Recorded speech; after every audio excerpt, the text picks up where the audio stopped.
So you're looking for a bike. Grew up with BMX, or maybe you have a kid that you're going to go riding with. Want to hit the pump track, dirt jumps, maybe ride around the neighborhood some, do some bunny hops, go to the skate park, something like that. So a lot of us that grew up with BMX, it's been around since the late 70s. The original concept was based around a 20-inch wheeled bike, which we have here. This is a brand new version of it. This has all the improvements that made the new BMX bike so much better than the vintage stuff as far as riding. On this we have the smaller drivetrain. In the days of BMX old, it was usually a 44 tooth front sprocket and a 16 tooth rear sprocket. The new bikes run a 25 in the front and a 9 in the rear, which is the same gear inches as the old standard of 44/16. The cranks now are 3-piece chromoly way more often than they used to be. This is all based on the Redline Flight cranks that came out. So this is the new version of it. Some of the differences: got integrated headset in the good quality ones. You have a headset style where the stem clamps on, as opposed to the old style with the quill that went down in there. The top tubes tend to be longer. Those are going to be your biggest changes. The brakes are now mounted to the frame.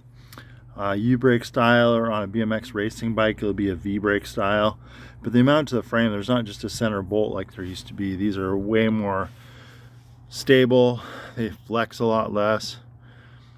The new ones on the freestyler street bikes will have a 14mm axle, which is bigger than the old ones, makes them much stronger, so you can run pegs without bending the axle. A new thing that's come out is female front axles.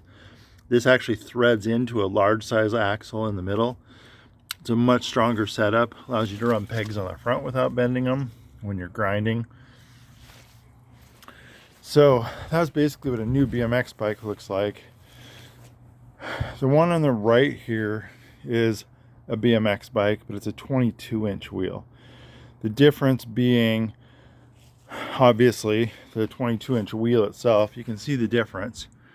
It's going to roll faster, roll over things easier. But the big difference that came from these is the frame got longer. So with the bigger wheels, you have a longer wheelbase, and you also have a longer top tube. The bikes also tend to have higher bars on them, so the wheel is higher, the frame is higher, and then the bars are higher. So if you're an aging adult or a larger child, these will feel much more stable and much more comfortable. And the quality is every bit on par as the 20 inches are. So you can actually get a bike that rides an adult sized or tall sized frame, just as the 20 inches work for somebody that's like 5'8" or less, whereas 5'8", 5'10", definitely above 6 foot. This is going to feel more stable, faster, more comfortable, more confidence inspiring. 22-inch seemed like it was a fad when it came out, because there were BMX bikes that were 20-inch and there's BMX cruisers that were 24. 22-inch BMX bike feels like a 20-inch, but a little bit bigger. A 20-inch BMX bike and a 24-inch BMX cruiser feel completely different. 24-inch cruiser is really stable, fast, but it loses that excitement and the pop and the energy of a 20-inch, whereas a 22 has captured 90% of that ride feel from a 20-inch. So if you're looking for a bike to ride with your kids, or get back into a sport that you loved as a kid, or you're over 6 foot and really want a bike that feels like it's going to fit you, I do recommend a 22-inch. You can get some 20-inch bikes with longer top tubes, and I do feel really good. However, if you're unsure to the point of not knowing that's what you want, I think a 22 is going to be your best bet.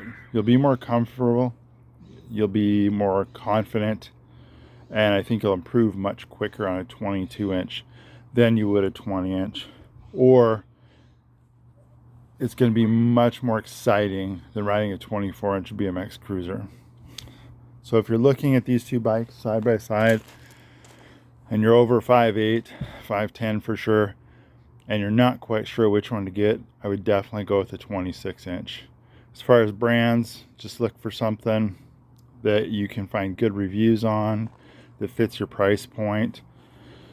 If you're going to get into the sport, I wouldn't spend less than what a new bike would have retailed at, probably 500-ish, 550.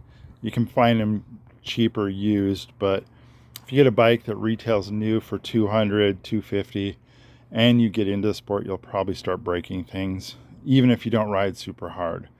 So that's my take on a 20 inch versus a 22.